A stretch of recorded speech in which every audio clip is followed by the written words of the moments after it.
And then yesterday, Brian Windhorst dropped the truth bomb on him where he essentially said that, look, no team is interested in signing for LeBron. I'm sorry to break it to you. There are no teams. The Lakers just handed Austin Reaves a massive 4-year, $185 million max contract. Meanwhile, LeBron James, still no offer, and not even what people would call a real phone call. Then ESPN's Brian Windhorst explained why, and the answer hit hard. According to his breakdown, there just are not many teams lining up to give LeBron another huge payday anymore. That sparked a wave of debate across sports TV. People are now wondering if the NBA's biggest star is no longer the automatic priority he used to be. So, what do you think? Are the Lakers showing LeBron disrespect? Or are they simply making the smartest business move possible by putting someone else first? Drop your opinion in the comments before we get into everything. Is in damage control mode right now. And the reason that these guys are scrambling as a network is because for the last few days, Stephen A. Smith has been up on TV talking about, oh man, the Lakers need to make sure they sign LeBron James, man. They need to make sure they sign LeBron James, man, because, you know, they're not winning nothing with LeBron. Like I said, it's like, yo, dog, prior to this playoffs, LeBron's playoff record with the Lakers was 2-14 over the last 14, 2-12 over the last 14 playoff games. 2-12. But they were trying to make it seem like these guys were going to the finals every single year. No, it's been a disaster now for quite some time with him on the roster. Let's lay it all out. Just 2 days ago, the Lakers rewarded Austin Reaves with a 4-year, $185 million max contract. Not LeBron, Reaves.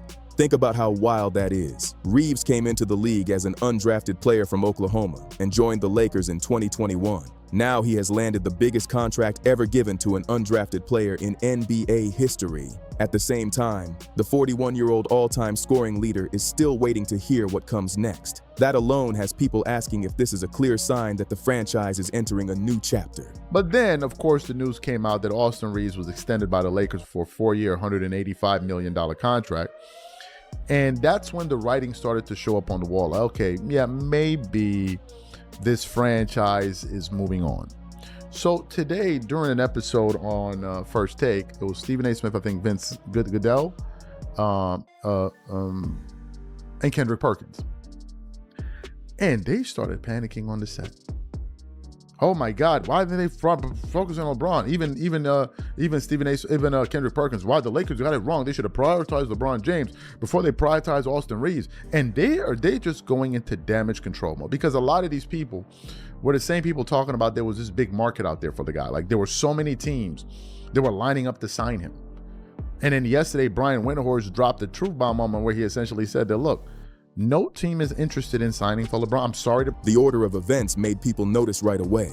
The Lakers looked over the roster, evaluated LeBron, looked at Reaves, and basically decided, let's lock up the younger player first and deal with everything else later. The second that news became public, the conversations exploded. On First Take, the usual panel immediately started asking, why wasn't LeBron the priority? And why did Reaves get taken care of first? For years, many people believed LeBron had major influence over everything happening inside the organization. Now, some are wondering if the team is quietly shifting in a different direction. Now let's look at the numbers, because they matter. Reaves signed for 4 years and $185 million after turning down a $14.9 million player option. His first-year salary is expected to be around $41.3 million. That is actually more than the reigning NBA MVP is set to earn next season. The undrafted player is now making more than the league's most valuable player. And that fact alone has people talking everywhere. There is also a player option built into the final season, giving Reaves extra control over his future, on top of making history with the biggest deal ever for an undrafted player. Lakers signed Austin Reaves to a 4-year, $185 million max contract to keep him in LA and restrict him from becoming a free agent. So AR will stay in LA with Luka. But as for LeBron James, who is an unrestricted free agent, Shams Charania says there's been not much movement. Listen to this. My understanding is there hasn't been an offer out to LeBron James yet as far as his free agency. We'll see how that develops over the next 4 or 5 days when free agency starts. But a lot of it is like, how much can we upgrade the roster and then potentially go back to LeBron? Or do you take care of LeBron first and then figure out any type of potential roster move? All right, so no offer yet for LeBron James. Stephen A., is it at all concerning that the Lakers have yet to offer LeBron when they've already taken care of Austin Reaves? Not at all. Not at all. The priority was to make sure you took care of Austin Reaves because he's got value around the league because of his youth.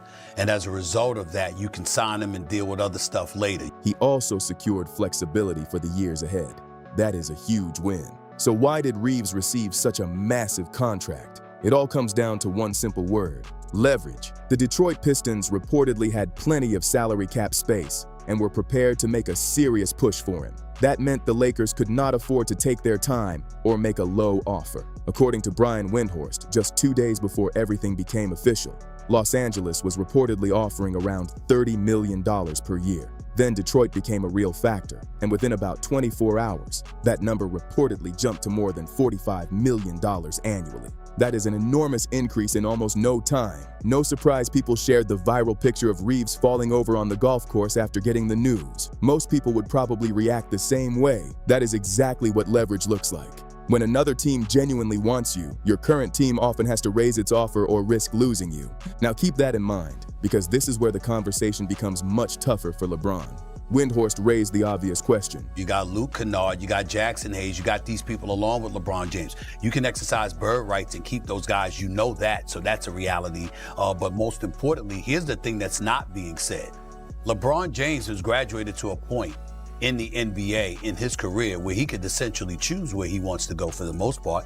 Like if LeBron James, it's a money issue where we're concerned in terms of us talking about how the Lakers ain't gonna give him $52 million and all of this other stuff. I got that part. But if LeBron James, money aside, sat up there and said, I want to be on your basketball team, who's telling them no? Anybody telling them no? I mean, you might have one or two teams that might say no, but for the most part, 95% of the league is going to be like, hell yeah, let's make this happen. Who is lining up to offer LeBron James a huge contract? His answer suggested there are teams that would absolutely like to have LeBron, but there are not many expected to enter a bidding war with an enormous offer. When there is little outside competition, your current team holds much more negotiating power. As Windhorst explained, the Lakers are almost negotiating against themselves. That creates a completely different situation from the one Reaves had. Especially if money is not a factor. With him, it could be respect. He understands the business of the NBA, but he's graduated to that point where essentially he can dictate what he wants to do. If he wants to stay in LA, they ain't telling him to go home. If he wants to depart and say, I want to go back to Cleveland, they ain't telling him no. If he called Pat Riley and said, listen, I want to come back and join Giannis and Bam in LA, you think Riley's going to tell him no? He ain't going to tell him no. So that's what we have to understand. It's not really concerning to me because it's LeBron and that is his reality. A reality, by the way, that he has earned. Instead of multiple teams pushing the price higher, there appears to be far less pressure on the Lakers to move quickly. Now look at what the Lakers may be saying through their actions. Shams Charania reported that, as of the latest update, the Lakers had not made LeBron an offer, and there had not been much communication between the two sides. Read that again. During the period when teams are allowed to negotiate with their own free agents and work toward early agreements, there still had not been much movement regarding one of the biggest names in basketball. That detail has only added even more attention to the situation. Reaves took full advantage of that negotiation window, and plenty of other players around the league did the same. But LeBron and the Lakers, almost complete silence. Brian Windhorst openly called that lack of movement unusual, and that is exactly why so many people are paying attention. If you have followed LeBron's career for years, this part stands out more than anything else. Every time he entered free agency, he was not only the biggest priority for his own team, he was usually the biggest name available across the entire NBA. Now things look very different. For what may be the first time in his career, LeBron does not appear to be the first priority on his own roster. Based on the Lakers' recent moves, many people believe the franchise has made its direction clear. Luka Doncic is viewed as the centerpiece. Austin Reaves has now been secured with a huge contract, and LeBron's situation is still waiting to be resolved. Whether you agree with that order or not, it has definitely fueled a lot of discussion. Now let's simplify the salary cap situation because it explains why all of this is happening. When a free agent has not signed a new contract yet, his previous team still carries a temporary salary figure on its books called a cap hold. In LeBron's case, that cap hold is enormous, reportedly around $59.5 million. Reaves, on the other hand, had a much smaller cap hold of roughly $20.9 million because his previous contract was far below his current market value. That difference changes everything. A smaller cap hold gives the Lakers much more flexibility. They can spend money elsewhere first, while Reaves' placeholder barely affects their salary cap, then officially complete his contract afterward. LeBron's situation works differently because his much larger cap hold limits flexibility until his future is settled. That naturally pushes his negotiations later in the process rather than to the front of the line. Now let's talk about all the headlines claiming the Lakers have nearly $100 million available to spend this summer. On paper, those numbers sound incredible. But according to Windhorst, the reality is much more complicated. He even described much of that reported space as phantom cap space, because those large cap holds continue counting against the team's payroll. LeBron's reported $59.5 million cap hold remains there until he either signs a new deal or leaves. Rui Hachimura also carries a significant cap hold, reportedly around $27.4 million. Those numbers take up space even before any new contracts are finalized. So the giant pile of available money that keeps getting discussed is not as simple as it first appears. According to Windhorst, the Lakers seem to be following what he described as Option B. Instead of immediately going to LeBron and saying, "We want to get your deal done first," the team appears focused on improving the rest of the roster before finalizing his contract. That could mean exploring trades, adding other players, and seeing how much financial flexibility remains before returning to LeBron's negotiations. From LeBron's perspective, that represents a major change. For years, he was almost always the first call, the first contract, and the first priority.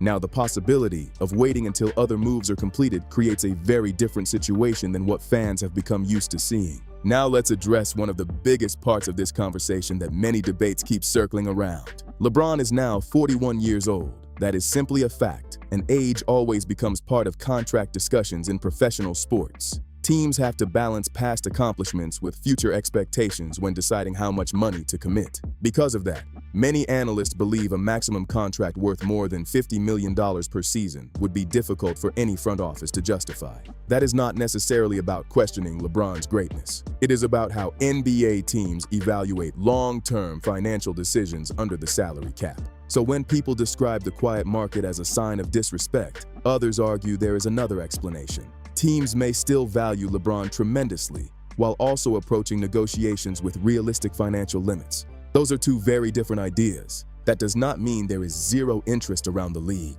The Golden State Warriors have frequently appeared in reports discussing possible interest, and they reportedly have access to their full mid-level exception worth around $15.1 million. The idea of LeBron joining Stephen Curry and Draymond Green has certainly captured plenty of attention and sparked endless debate. Miami has also continued appearing in speculation, especially because of LeBron's successful history with the Heat. Meanwhile, Cleveland always finds its way into these conversations thanks to the hometown connection, although reports suggest the Cavaliers would likely need a more complicated transaction, such as a sign and trade, to make something larger work financially. So yes, interest may exist, but there is a major difference between teams expressing interest and teams offering maximum level contracts. Those are completely separate conversations, yet they often get blended together during television debates. Think back about a month when Rich Paul appeared on the Pat McAfee show. During that interview, he mentioned that around 10 to 12 teams had interest in LeBron. That quote spread everywhere almost instantly. But there was another important part of what he said that many people overlooked. Rich Paul also noted that people should not believe every rumor because serious conversations had not fully taken place yet. That is exactly what agents are expected to do.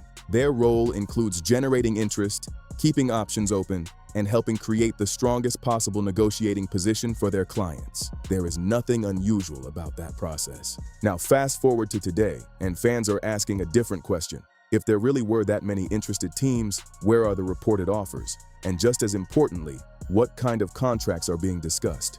Because there is a huge difference between interest at the veteran minimum, interest at the mid-level exception, and interest at maximum salary levels. Those are entirely different situations. Now back to the reaction on First Take, because the discussion itself revealed how divided opinions have become. Stephen A. Smith largely brushed off the concerns, arguing that LeBron has earned the freedom to decide where he wants to play, so the current silence does not necessarily signal anything alarming. Others on the panel viewed it very differently.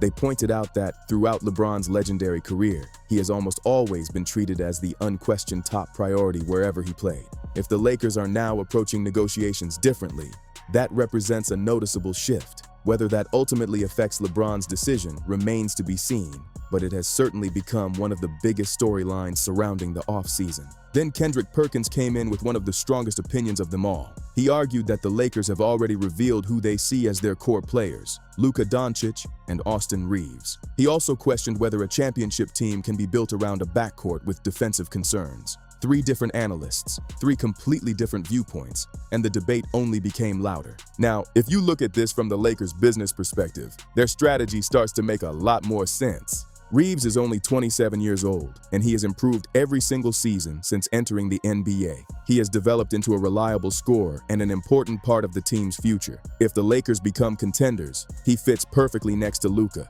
If things do not go as planned, he is still a valuable player with a contract that could appeal to other teams in future trade discussions. Either way, the organization protects its long-term flexibility. Now compare that situation with LeBron.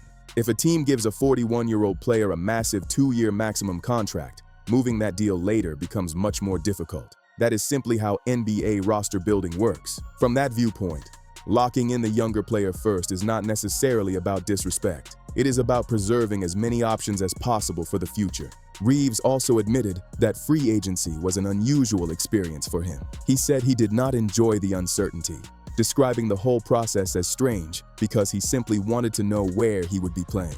Part of the reason he entered free agency with so much leverage goes back to his previous contract. Because of salary cap rules several years ago, the Lakers could only offer him a deal worth less than $54 million over 4 years. Instead of forcing the issue, Reaves bet on himself, accepted the smaller contract with future flexibility, and kept improving. That gamble eventually turned into a massive $185 million payday. That is an incredible turnaround. Everything also points back to Luka Doncic because he appears to be the centerpiece of the Lakers' long-term plans. The organization traded for Luka with the expectation of building around him for years to come, not just for one season. Reports have suggested Luka would like the team to add a high-level center who can protect the paint, strengthen the defense, and provide another scoring option around the basket. If those reports are accurate, that is likely where much of the Lakers' attention and financial flexibility will be directed. That also explains why LeBron may not be the first priority anymore.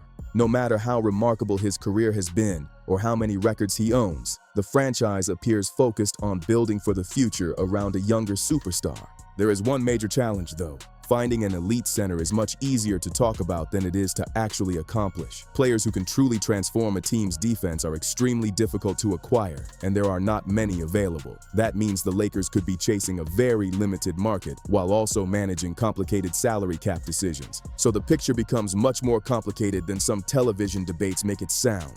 The Lakers are trying to improve the roster, work within salary cap rules, and determine LeBron's future all at the same time. Choosing to sign Reaves first was one piece of that larger puzzle. Meanwhile, several other players are still waiting to see what happens next. Rui Hachimura, Luke Kennard, Jackson Hayes, Marcus Smart, and DeAndre Ayton have all been connected to free agency or roster decisions, and many moves could depend on how the Lakers handle the rest of their offseason. The timeline also matters. Once the league's negotiating period officially opens, teams across the NBA are allowed to begin discussions with available free agents, including LeBron, if he reaches that point. If an agreement with the Lakers is not reached before then, naturally more possibilities could enter the conversation. That is why many people believe this situation cannot stay unresolved forever.